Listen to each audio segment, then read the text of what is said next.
Every human born in a mother's womb, right?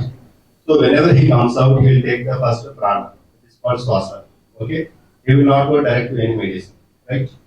So that is the first medicine. Okay. Anybody told that the boy that you take this swasa, pranayama, nobody said. Because it's natural, it's instinct, okay, from the God. So that's why everything is divine.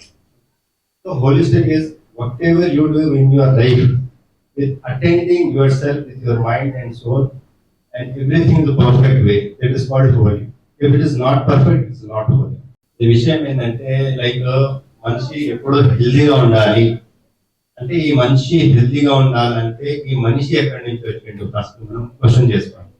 ఈ మనిషి ఇద్దరు మనిషి కలిస్తేనే వచ్చిండు అంటే ఇద్దరు వేరే వేరే జంటలు కలిస్తేనే వచ్చిండు. కానీ ఆ ఇద్దరు జంటలు కూడా హెల్తీగా ఉన్నారా కలిసినప్పుడు, ఎందుకంటే వాళ్ళు పేరెంట్స్ నుంచి వచ్చినప్పుడు హెల్తీగా ఉన్నారా?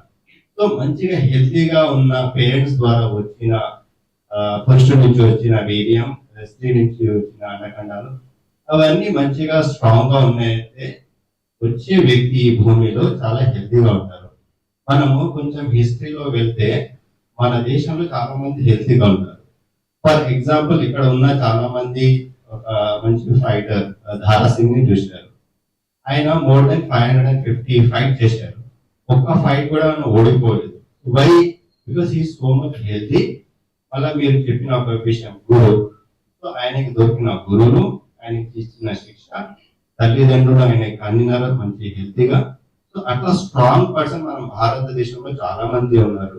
ఇప్పుడు మన మహారాణా ప్రతాప్ చెప్పుకోవచ్చు, శివాజీ మహారాజ్ చెప్పుకోవచ్చు, ఇంకా మనకి వెళ్తే ఇంకా చాలా మంది ఉన్నారు. సో అలా చాలా మంది హెల్తీగా పుట్టారు. సో ఈ హెల్తీగా రావాలంటే ఫస్ట్ పేరెంట్స్ హెల్తీగా ఉండాలి. పేరెంట్స్ ఆ హెల్తీగా ఉండాలి, దాన్ని ప్రాక్టీస్ చేయాలి. పెళ్లి అవ్వగానే మనం కలవద్దు. కొన్ని రోజులు మనం ఆగి ఫస్ట్ మనకి మనం హెల్తీగా చేసుకోవాలి. ఎందుకంటే మన ఇద్దరం కలవడం వల్ల ఇంకో సృష్టి వస్తుంది. ఆ సృష్టి మంచిగా ఉండాలి, హ్యాండిక్యాప్ గా పుట్టొద్దు అంటే ఫస్ట్ మనం మంచిగా స్ట్రాంగ్ 1 ఇయర్ ఆగాలి. ఆగిన తర్వాత ఒక మంచి అండర్స్టాండింగ్ అయిన తర్వాత అప్పుడు మనం కలిస్తే ఆయన ఈ భూమిలో వచ్చినప్పుడు హెల్తీగా ఉంటారు. అప్పుడు సార్ చెప్పినట్టు ఆయన చాలా సంవత్సరాలు ఆరోగ్యంగా ఉంటారు. అందుకే మనం ఇప్పుడు కూడా కొన్ని ఎగ్జాంపుల్ చెప్తాం. వాళ్ళు అప్పుడు పుట్టిన వాళ్ళు చాలా మందిగా హెల్తీగా ఉంటారు అంటే దానికి కారణం కూడా